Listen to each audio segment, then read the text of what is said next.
This is Robbie Illuminati, the motherfucking op killer, and your eyes, ears, mind, body, and soul are checking out the 3 Count Podcast.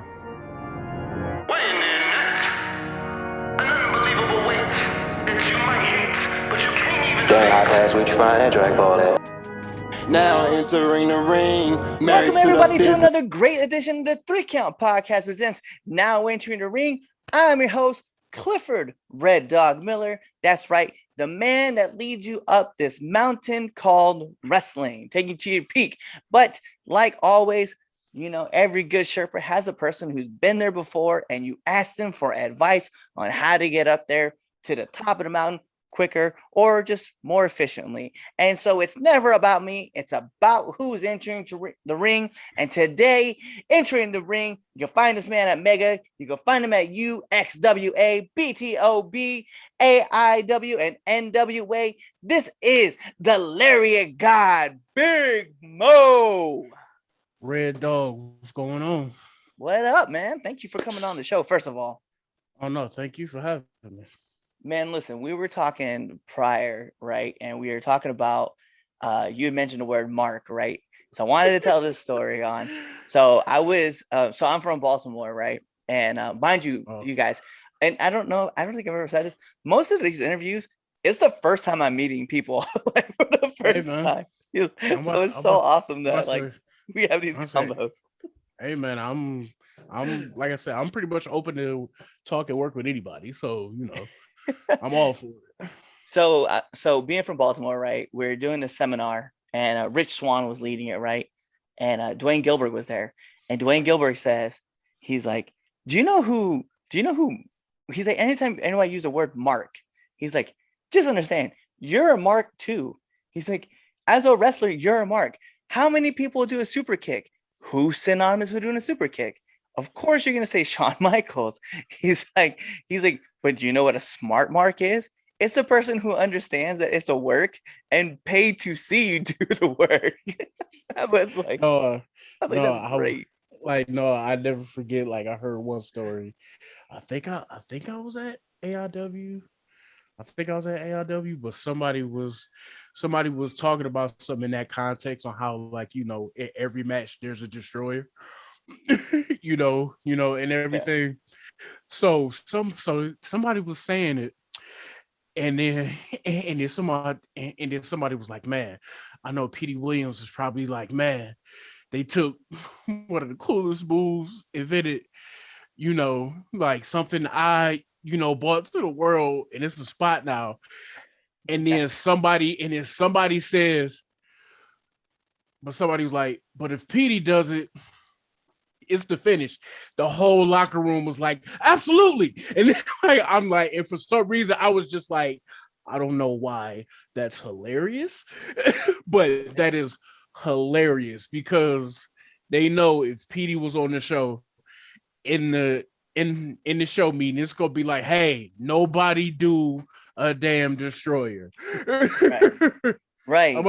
I'm like, Petey's on the show. That's his finish. No one do a destroyer.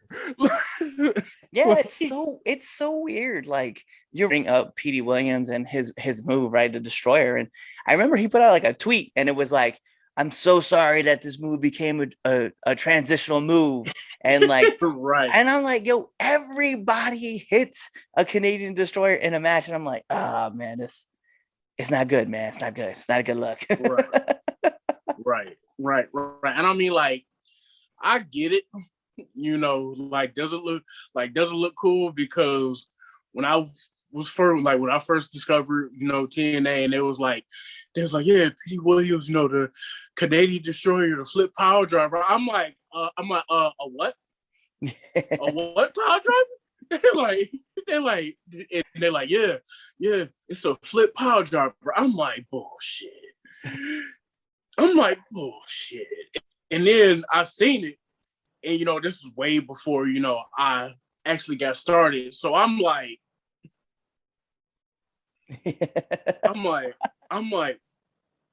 huh? Like, and you're like trying to fathom the idea of like how this all worked out. And I'm like, right. I'm like, how was this? I'm like, I'm like, and then once I'm actually in it, man, that's easy. And then it's just like,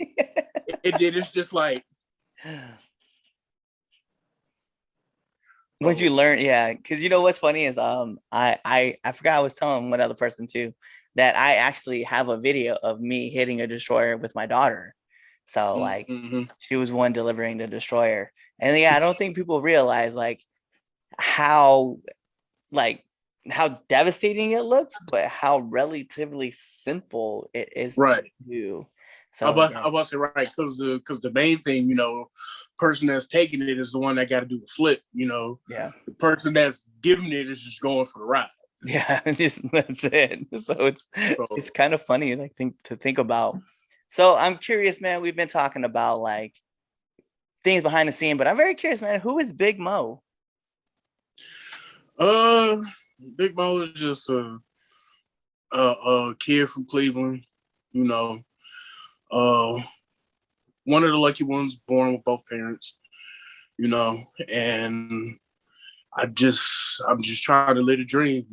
Like I've always like wanted to wrestle, and I always thought, you know, I had to like move to California and all that stuff, you know, whatever. So at 18, I'm just like, man, you know, I can't go to California, you know, like, or, you know, whatever. I always thought I had to move.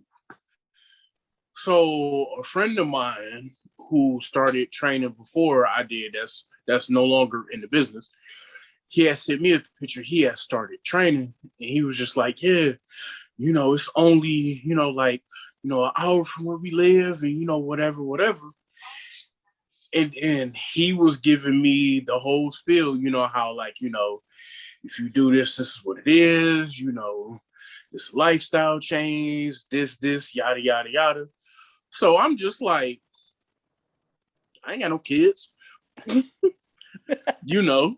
So like I was at work one day, you know, like I was working at GameStop at the time. I'm standing there and I'm just like, and like I'm standing there and I'm just like, and then I'm saying like, and then my parents always was like, if you got a dream, go for it. You know, like that's always the way they've been. So I was like, you know what? I'm gonna do it. And then like I told my close circle of friends who are also wrestling fans and you know and you know marks themselves. So you know when I told them, they was just like, yeah, do it. If you really want to do it, yeah, do it. We'll support you. I'm like, bet. So I went to the tryout. I almost died. And like the trial was over like 2 days, but I may have stumbled back in the door the next day, but I came back the next day. You were there. Yeah, that's the craziest thing like to think about, especially for like the wrestling side of things, right? Like just and people will say all the words, right? Like, oh, we scripted and it's not real, whatever. But like the craziest part to me is that like, well, okay, if it doesn't hurt, then why do so many people not come back after the first day of trying out? Like that's the number one thing. Like I don't think people realize that, because like even for me, like when I started back, because you were talking about the tryout and that you carried yourself back in on day 2. Like the first week I started like really like bumping and stuff like that. I was like, all right, bet. Like I can hang with this. This is fine. And I remember the next week, it was just me that first week. The next week, there was like 35 kids, right? And then me. And then like the next week, it was me. I was like, yo, how did this happen? Cause now, up at Mega, we got a bunch of kids now, you know, like I think we get it. I think we got like 15, 20 kids, I believe. So, and then like, and I've seen, you know, like I've seen a bunch of people come through but then I have more respect for you where if you try it, then you try it and you'd be like, okay, yeah, this not for me. This not what I pictured it. Then, okay, that's fine. You know, I got more respect for you because you came out here and you actually tried. Right. So where it's been a few people that was just like, oh yeah, this wasn't anything that I thought. And I'm like, yeah, we hear that a lot, you know. So well, that's mainly my trainer. My trainer, like, yeah, we hear that a lot, you know. So like then there's the ones where they'll come for a little bit and then, you know, then they'll just drop off over time. Yeah. Then we had one guy, like, like, and this kind of funny. We had one guy say he was going to the bathroom because the building we were in when he tried out, we were all the way upstairs on like the third floor. So the bathroom was downstairs. Man said he was going to the bathroom. We never saw him again. Damn, dude. That's crazy. And then we're like, and then for the people that say it's easy, where like it's been documented from WWE tryouts, and then just coming across people I've met where even former NFL players are like, yo, this is damn near harder than playing football. Yeah. So, cause we had one kid that briefly trained with us over a summer. He was playing college football, and he was just like, yeah, this is way harder than playing college football. Like I'm like, yeah, this is way harder. I mean, like, but I feel if he's stuck with it, he'd have been okay. But I mean, but you know, you got a, you know, scholarship to Wisconsin. I understand if you don't want to mess that up, you know. So it's wild too, because you talk about that, man. Like I have a friend who used to play linebacker for Nebraska, and so he graduated college, and now he's training. And he said the same thing. He's like, I love getting hit. It's just what I want to do. He's like, so I love taking the punishment. He's like, but yeah, he's like, it's hard. And I'm like, yeah, it is. I was like, I was a dude, I was in the military, and I got out of the military, and, you know, I spent a few years kind of just like floating around trying to figure stuff out, and then like started working and getting in shape. And then I wanted to follow this dream. And you're right, man. Like, it's not easy. Like the crazy part is like physically, like, yeah, there's some physical challenges to it, but it's more like the mental side of things. Like you have to remember, like, one, you have to have screws loose. Like you have to want to get punched in the face. You have to want to take a forearm to the neck. You have to want to take a clothesline through the chest. Like, and when you do get punched in the face by accident, you're like, I want to punch you back, man, but like I'll receipt you later. No, right, yeah. I'll say, yeah, like I tell people the same thing when people ask me, you know, when people ask me stuff, and I just be like, you gotta have a couple screws loose to do what we do, because for us to, you know, willingly do this, you can't be all upstairs for real. No. You know, but also, you know, but it's just that, you know, like, but then, you know, in a twisted sense, you know, it's therapy. Yo, I love that you say that. Yes. Like, it's therapy in a twisted sense where like I have a real shitty day at work and I just want to like kill this customer that came in here, but then I'll be like, wait, it's Tuesday. There's training tonight. I'm like, wait, there's training tonight. It's Tuesday. And then about 11:30 p.m. Tuesday, as I'm driving home from training, I'm straight. You know, I'm like, I'm good. And even if you can't really take it out on like somebody, right? Like in a ring, like you're taking bumps and you're taking it out on the bump. So you're really taking it out on the ring, but you're really taking it out on yourself. And I'm just like, yeah. Cause like, I know, okay. So like, I know for me, like it takes me, cause I'm old, like I'm older, I'm 36. Right. So like, and I'm still relatively young to the game. So, but like one of my favorite bumps to take is I love taking dojo bumps, like a good choke slam bump. Clears not just the sinuses, but all the cobwebs out of everything. So like, no. See, what's crazy? The bump I like taking is if somebody, you know, somebody is working my leg, obviously, psychology and whatever. Yeah.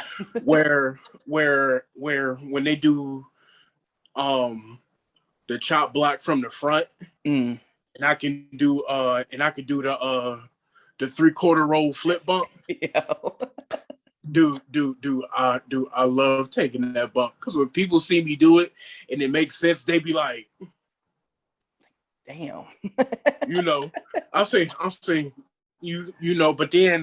but then when people see me and they see that I can just flip bump, they be like, huh? And then I'll be like, yeah, I don't flip bump often, but when I do, it looks fucking great when I do it. So I like that. So So- okay, so we've talked about like our favorite bumps, right? That we like to take, which is kind of weird that we would say that. But let me know about one of the worst bumps you've taken.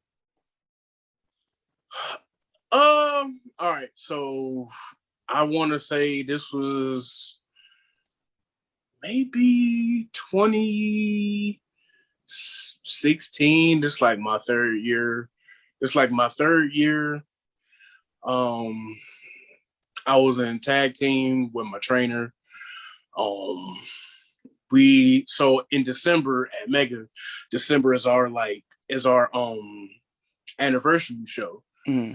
So we treat December like that's our WrestleMania, So for a couple years, one of the headline matches for about 3 years straight was a TLC match. So being that, we don't do TLC throughout the whole year and primarily save it for that.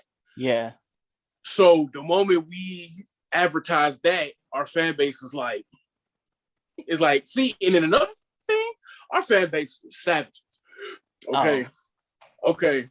Where like, I'll circle back around to that, because I'm pretty sure we're going to come across the favorite match that we've done questions. So I can circle around back to that. But yeah, we did a TLC match. And it was the first time that my trainer and the owner said that Mega had did it in about 10 years. So it was the first time in a long time that they did it. So it's me and my trainer against a trainee and somebody that the Mega Faithful do know, against another trainee and somebody else that the Mega Faithful do know. It was 3 of us. We was the main event. And what's crazy is that we had an extremely hot singles match for our promotion's main title.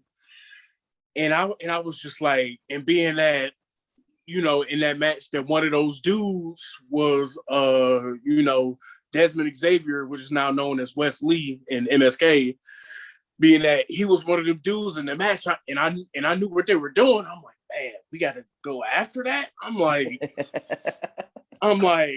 so we're like, that match happened, and I'm waiting behind the curtain. Like, I'm like, man, the crowd about to be dead. The crowd ain't about to be in it that much, whatever, yada, yada, yada. They put the TLC graphic on it. The crowd just exploded. I was like, oh, okay, we're good. So we get to the finish. I'm crawling out from the table. I got power bombed through. My trainer pushed the other trainee off the ladder, and he took the ride through the 2 tables to the outside. So it's just me. So me being that, I ain't no small dude, I put the 2 ladders together that were in the ring so I could climb on both. So I can climb up there. So the best is, so before they was just like, yeah, man, just take the fall off the ladder. And I'm just like, absolutely not. No. Absolutely not. I'm like, no. And like I said, this was me early in my career. Ask me to do it now, I'd be like, okay. So I get up there, pull the first belt down. The second belt was flipped the other way. Oh no. So instead of me being able to pull it down, it was upside down. So it's like I'd have to pull it up and then pull it out. So I got the first one, and the second one ain't coming, and I'm just like, and I just look back, and I looked down, and then I was just like, fuck it. As soon as I went to, as soon as I free fall, it immediately came the belt came loose the moment I leaped back, and I just boom, and I landed like in that halfway hard spot in between the boards in the apron. So I'm literally like right under the bottom rope. I'm like, oh, I'm like,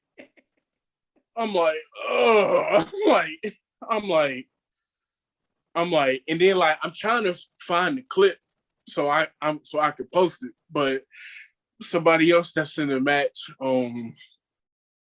he's known as the Duke. He mainly known here in Cleveland in that mega, but he tells me, yeah, man, you look like Kong falling off the building. I'm like, Oh like, no. I'm like, but then when I went back and saw the clip, I was just like, okay, yeah, you're right. Yeah. But like, you know, and then shockingly enough, one that wasn't as bad as I thought. Well, probably because I probably took a face bump and I controlled it. But last year, our last show in March, right before everything closed, I took the apron where I was working as a guy named Nick Nero, who is really, really good. Nick was trained by the Wild Samoans, so like if you ever see him, see him work, or if you look up some of his stuff, he's like really good. So I was working him for one of our mid card titles, and we was putting everything together. And since we was one of the main matches, so we had like a good 15 minutes. So I'm like, okay. So we put stuff together, and then he was just like, yeah, take a float over DDT on the apron. I'm like,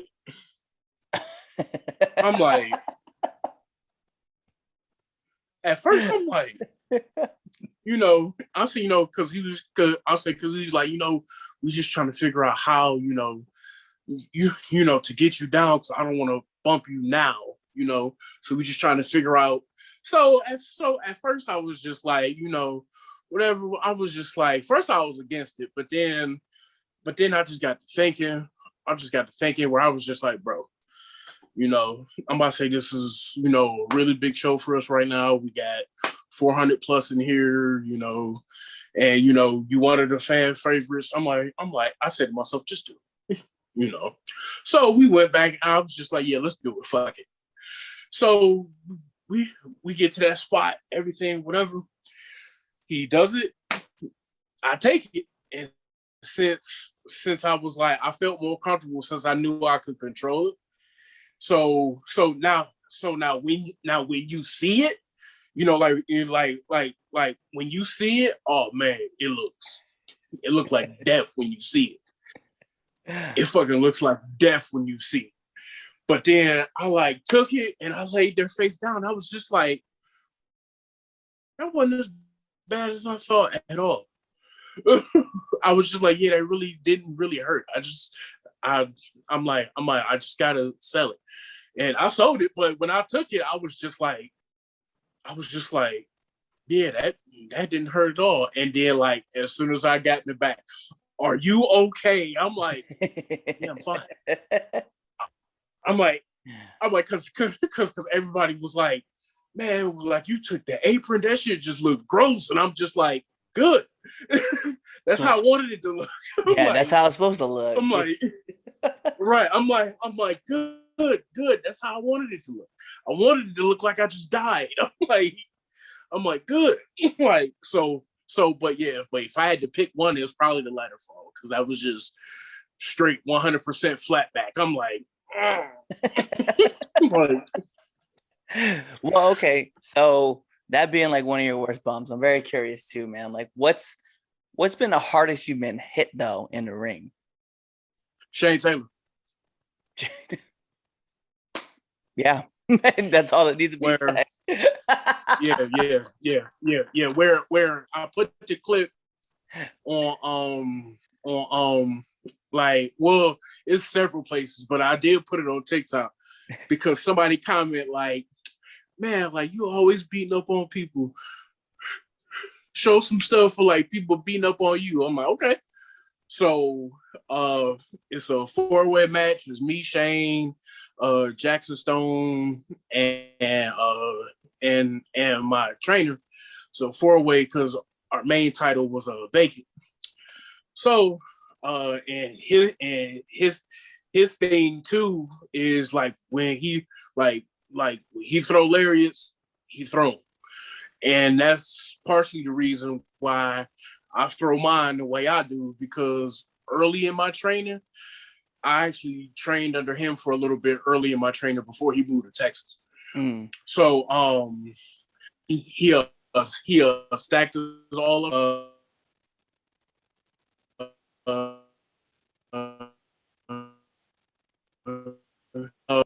trainer does a back roll to the other side. So when he immediately gets to his feet, it's already loaded. And when we were putting it together, I was just like, I knew it was gonna be me. I knew it was gonna be me. And you could hear it clear as day in the clip. It sounds like I got shot with a shotgun. Yeah. and my homie that recorded it is a good 7-8 rows back at the show. so we're like, you know, like we're like, it was one of those where like I didn't have to take the bump. Like I didn't have to take the bump. You were going to take the bump. You did. I mean, I was gonna bump regardless, because but it was one of those where like I didn't have to. That's crazy. It's funny, man, because like I am a huge fan of STP. So like watching Shane Taylor promotions and stuff like over at ROH, like it's so cool. But yeah, like he looks like when he connects, like that's it. I love like watching him, like Kenny King, like their match when he like hit him with a forearm and Kenny King just died. It's like, he's such a good worker, man. When you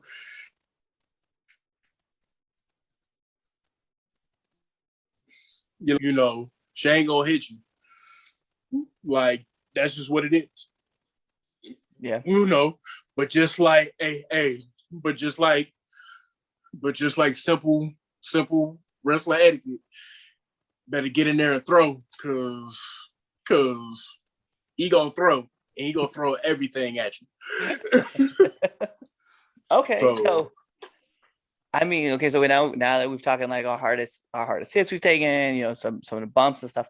I'm curious though, man, like what's been one of the hardest lessons you've had to learn in the business?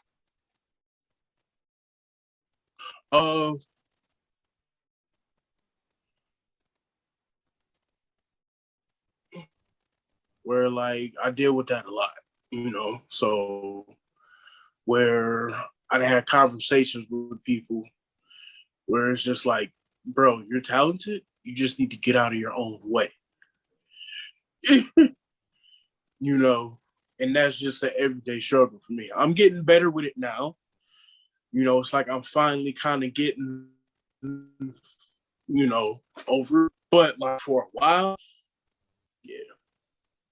yeah. So that's like the real big thing, and like people don't point it out a lot. It's one of the sides that social media don't see. I'm seeing to where like you see people on Twitter, like shit on wrestlers and everything, and then that also leads into how important the whole mental health thing is too, because being in the wrestling business is taxing. It's not just taxing on your body, it's taxing on your mind too. So and then like it'll tax more on your mind than it do your body. So like that's one thing that I've definitely learned, and mainly trying to shake the self-doubt, because once you start having self-doubt, then that's when you stop progressing. No, I mean that's great advice too. Like that's like my problem too, especially like right now. Like my trainer's always like, dude, like just he's like, you have a lot of stuff that people haven't seen before, and you're doing great. He's like, just keep. He's like, one, stay out of your way and just keep pushing forward. And then, Right. hearing you say it too, I'm like, man, that's some solid advice. That's like some solid things to think about. Like just move out of your way and just let yourself go forward. No, I'm about to say right, yeah, because telling me for forever now. Somebody that I respect a lot. Me and him had a conversation at a recent show, and that's when things kind of clicked. Like that's when things kind of been like, you know what? He's right. Like so it's like once I hear the same thing from 2 and 3 people, and this is people's opinion that I respect, that's when I can look in the mirror and be like, okay, what the fuck am I doing? Yeah. So once you get that realization, that's when you can start growing again. It's true. It's true. So all right. So then aside from like one of those hard lessons you had to learn, what's like one of the best pieces of advice that you would give to like up and coming wrestlers? you're gonna have to come to terms with finding out who really supports you if you start to do this. Cause I done had a few kids, from being on my TikTok, like inbox me like, hey, or you even see it in like the comments on some videos where they be like, hey, I do want to get into this. I really want to do it. And then I just give it to them the way my trainer gave it to me, where I'm just like, okay, find a school in your area. If it's not one in your area, then find one that you comfortable driving to on a constant basis. Once you actually get started and you start missing the social events, and then your family life and everything like that, once you like really start moving and start actually doing it, then you'll see who really supports you, because you'll have 20 friends that say, yeah, yeah, go for it, go for it. And then it'd be like, hey bro, we got the spot tonight, whatever. You like, I can't, I got a booking, or hey, so and so is having a party and we doing this and we do, I can't, I got a booking. Like, and then you start to see that, then you'll get to a point to where you'll be like, damn, everybody going to the spot tonight, they didn't, ask me. And then they can just go, oh, like, don't you have a booking or something like that? And it'll be the one time you don't, and you be like,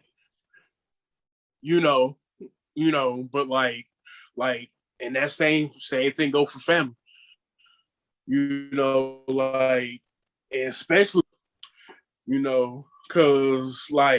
cause there's plenty of people in my family that like ask me, like, you still doing the wrestling thing? I'm like, yeah, and I enjoy it. And what you been doing? Nothing. like, and then ask questions. Like, definitely ask questions, even if it's somebody that's only been working a couple years, all the way up to that guy that's been working 20 years. Always ask questions, and then do seminars. And that's something that I'm working on to try to do more of, because you can always learn. So like there's no stopgap for learning when it comes to being in wrestling.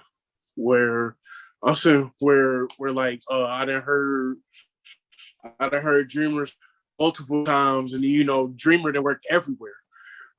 Where I heard Dreamer say you can never stop learning. And then I can't remember who said it, but then somebody was like, we're all green to a sense, since we could always keep learning, because nobody knows anything, and that also goes for life. That's not just wrestling. So like that'd be the big thing, avoid self-doubt, keep going, and then always learn. I like that. I like that a lot. And you're right, man. It's the one thing about like, then that's why I love this show, because like I come on, I ask the same, like I may ask the same questions. In fact, I know I asked all the same questions, but I get so many different answers. It's like, right. Yo, like this is great. Like I'm glad. I'm gonna say right. You may ask the same question, but you get 8 different answers that all correlate to the same thing. And it's just that, it's like, Listen, man, 167 episodes have been recorded and 167 different answers have come. Like just off of one question, like what's the worst bump you've taken? 167 different answers. Never have I had the same answer twice. Right. But with that being said, man, and knowing that you've been in the business for a little bit and you've kind of been traveling here, traveling there, so I'm sure you've been the new guy in the locker room. So I do need one do and one don't of the locker room. One do, shake hands, and either shake hand or fist bump. Like the best way to explain it is that treat the and I'm not saying this to anybody per se, but treat the janitor with the same respect that you treat the CEO. So that means, all the boys and girls in the locker room, but then ring crew, concessions, camera guys, shake everybody's hand, because somebody's always watching you.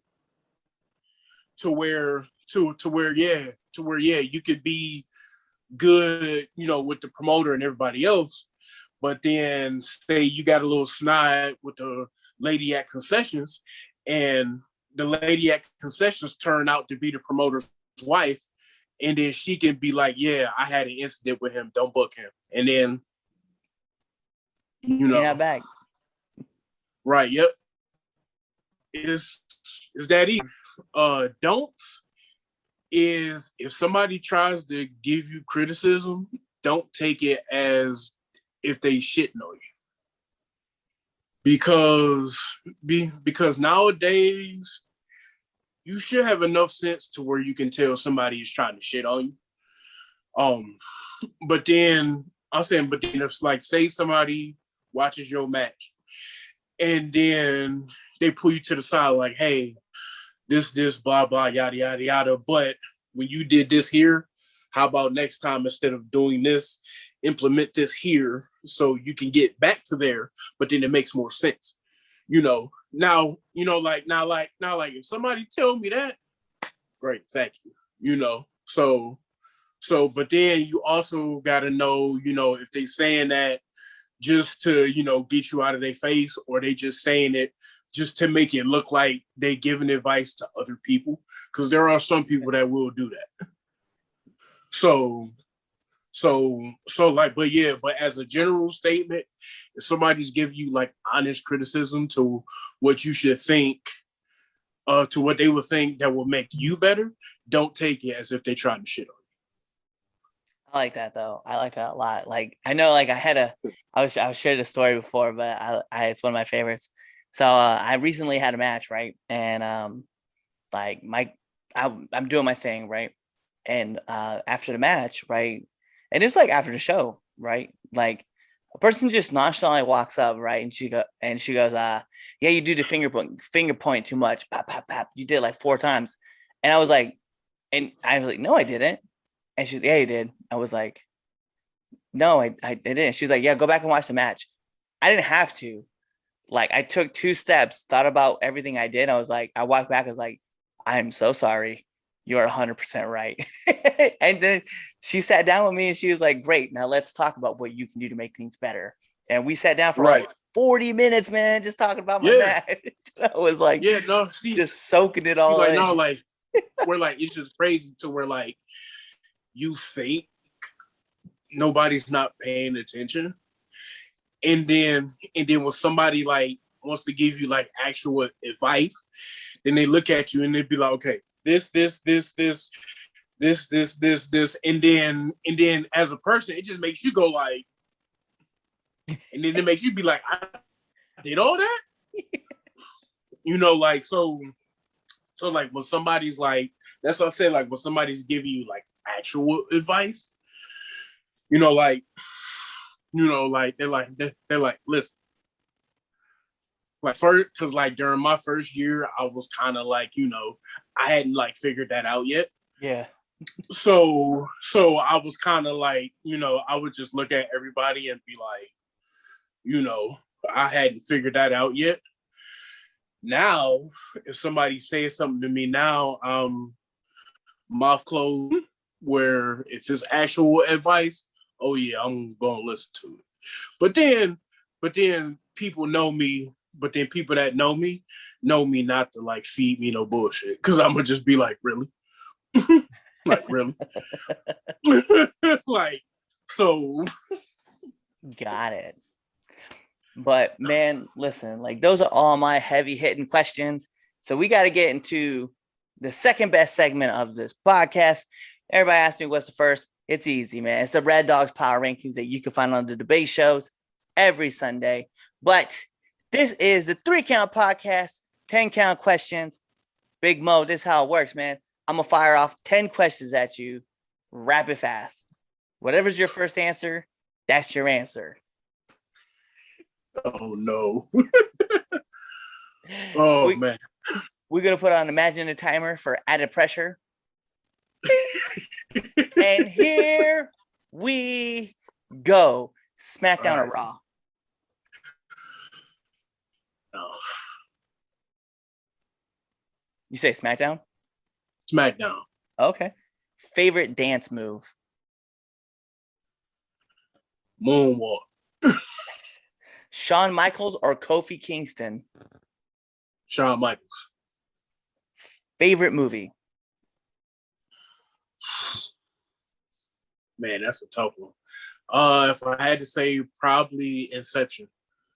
Oh, I love Inception. That's a great one. Yeah. PlayStation or Xbox? Because I literally have everything sitting in front of me. I can't answer that question. He said both. Favorite color? Black. Okay.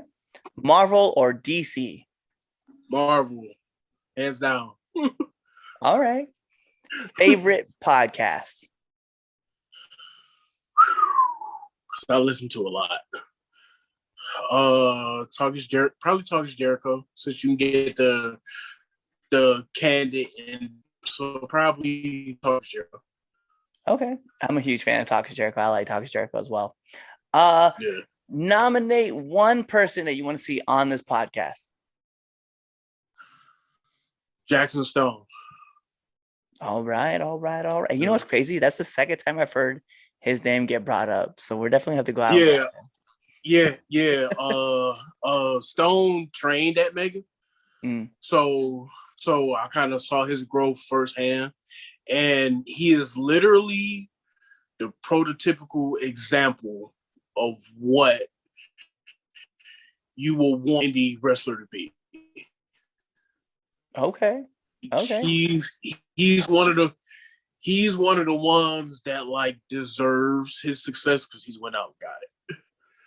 So I know he's down at Impact, and he's like, cooking on the stove, so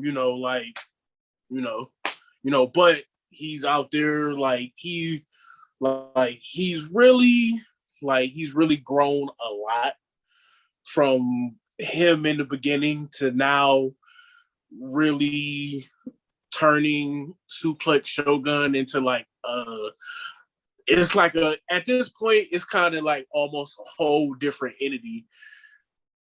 With it's almost to where you could be like, there's Jackson Stone and then there's Shogun.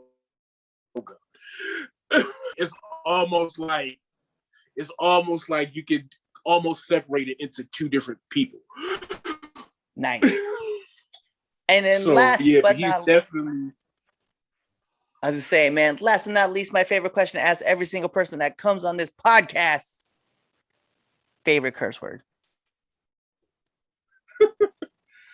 I would probably say fuck. Cause this is the best. Cause you can put it anywhere. You can put it at the end of a sentence, beginning of the sentence. You can put it in the middle. You can use it for so many things. You can use it for so many things. So I'm like, yeah. I'll probably say that. Sometimes it's the first thing I say when I get up in the morning. Because since I've been working a little bit, stuff tend to get a little stiff. Once you get past 30, that bump card start to get a little smaller after 30. So yep. Yep. I ain't running with these young kids. No. Fuck. I'm about to say, I'm not running with these young kids. Not doing a 9-move sequence and then go into the heat. I'm like, no, I'm gonna duck one. You're gonna take this sidewalk, and then we're gonna work heat.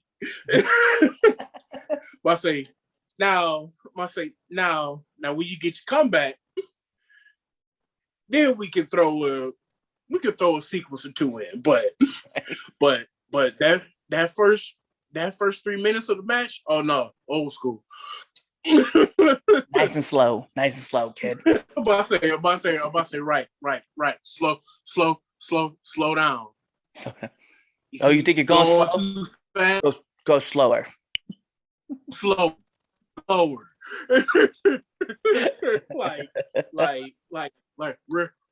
Relax. It's like, trust me, we gonna get there. Relax. Yeah, I'm at that point right now, man, where I can do those go moments. I'm like, I don't want to. And see, and then when you telling the right story, you don't have to. No, I was like, tell a story in 3 bumps. I'm about to say, right, you don't have to. Now, if y'all in there and y'all flowing and the crowd is into it, then you can be like, okay, they into it. Let's throw this in right quick. And then, you can throw that in, but and I get it. Wrestling has to change to survive. You do have to evolve, and I get it.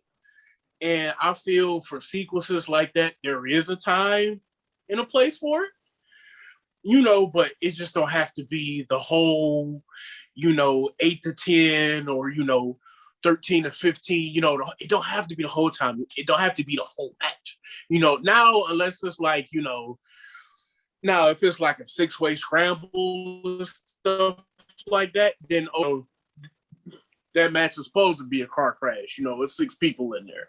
So if it's something like that, okay, that's fine.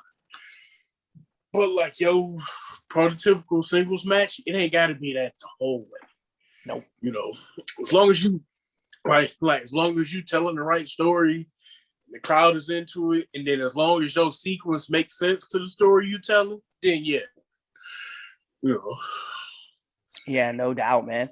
Well, Here it is, man. I just need one more thing from you, and that's to let our viewers and our listeners know where they can find you. All right, so you can find me on Instagram. It will be big_Mo_88. That's also my same on Twitter.